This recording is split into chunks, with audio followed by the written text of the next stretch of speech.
so that's two good things. First off, Tom was a great man.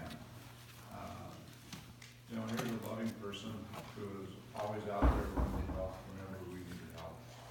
And I'm gonna tell you, he was always there. If you asked him to do something, he never had to ask twice. And that's a great thing about Tom. You know, it's amazing how you learn things. So, he couldn't rake up all his leaves this year in his yard. And so he asked us to come and help him. So a bunch of us went over there, and I have a lot of trees in my yard, and I get tired of raking up leaves. Okay. And so here we are, we're raking up these leaves and mowing them, so put them in just a row so we can, and here comes a tarp. He says, you need to throw this on the ground and just rake them all over. We're all looking at him like, well, we got wheelbarrows here, and well, I'm gonna tell you what, it took us about 20 minutes to do a yard that usually takes you a day. And we just raked all these onto the tarps and threw them in the back of the truck. You know how fast that went? That was Tom, you know? So it was pretty fun. A few of us were there, and it got a little late and the whole bit, but Tom was always out there with us. He said, go sit down, Tom, we can do this. He wouldn't sit down. So, the self-written eulogy for Rollin Thomas Skinner. Tom, Pop, Grandpa, or Gramps, and other savory words of endearment. I hereby dedicate the following as my final words of wisdom for those choice individuals left on earth at my passing. I have no assured knowledge of where I'm going, but that is the same as it has been throughout my life here on earth. I am sure there are powers much greater than mine to decide this question. I will be glad to endure whatever I am given. Wish me well, or whatever you think should be my fate.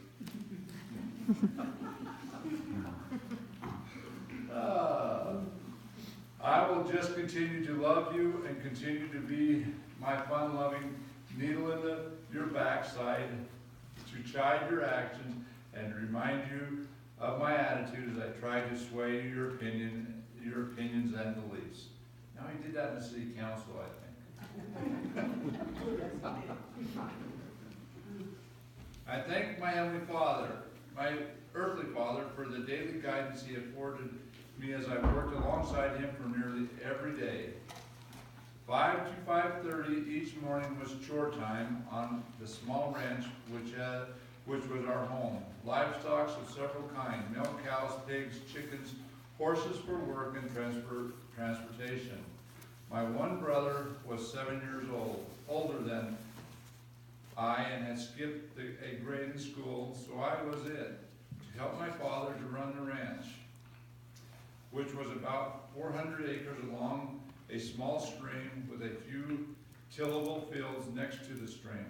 Sagebrush, cheatgrass, and constant rocks outcropping along the side of the small valley with steep hill sides about a half mile high on each side.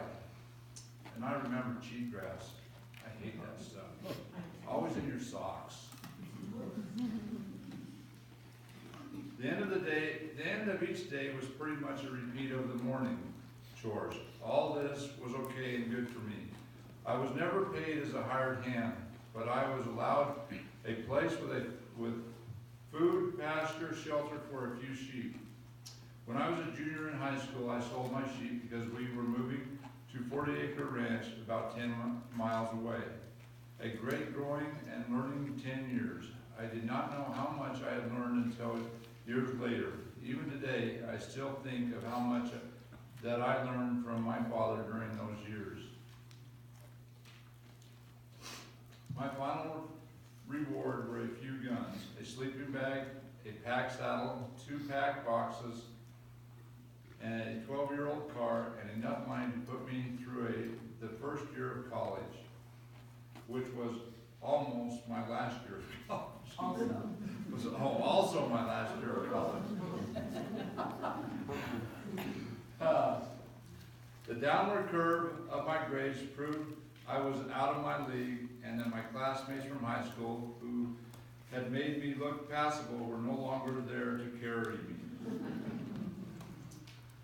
No matter what you do it the best of your ability. And rebuild, rethink, modify, accept criticism. Make it so that it is the best you can do at that time.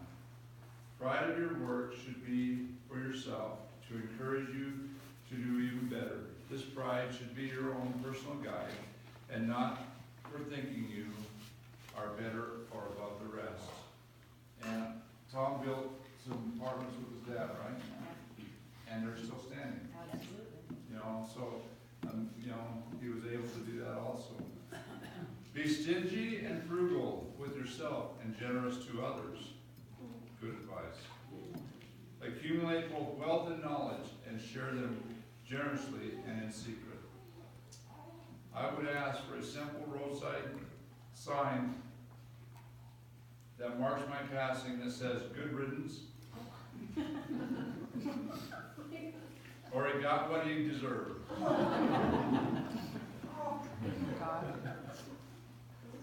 Or "Now there's room for a new smart aleck." Stay positive in thought. Look for humor everywhere, but be prepared to duck and dodge and run from the less fortunate who create the humor. Straight homes and straight kids, both looking for a better home, can mellow your attitude and make you so much more loving and compassionate. And because you have a wife with great communication skills, to lure them into your home. So, how many kids did you have in your home? Which time? That's what I can say. How many kids did you have? I mean, We had 3. I know.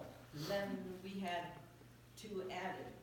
Then we had friends of all his kids that got in trouble with their parents would show up at our house. It was kind of like all animals, you know? 8 kids and animals. Without number had we. Coming home from work, I would often find new people. Some stayed years, and various terms between, but the number lists were for over 6 months. So some stayed a little bit and some stayed a long time. That's amazing. How about a talking parakeet at your wedding? You talk and talk. So he lived with you? The parakeet? Yeah. Well, he babysat Debbie while I worked. He talked to the parakeet. My dad babysat me. He adopted me. So he used to babysit me before they were married, and he talked to the bird. And then the bird talked at the wedding. Yeah. So here's the bird. Pretty bird, pretty broad. Dumb bird, dumb broad. Pretty. I never knew how he learned so much. Keep the earth clean of your human messes, waste and trash. Heavenly Father made this earth and left beauty everywhere. Humans are naturally trashy. Leave where you are better than when you came. Recycle, reuse, waste nothing, and make this land better than you have ever seen it. The landlord will remember the example that you have set and reward you handsomely. Thanks for the memories of my life on earth. I have had fun and hope you have or will have too. Would a good drunken wake be too much to ask? This request is so that I can watch from my broken and humble toadstool as you try to recover from yesterday's foolishness. Thomas King.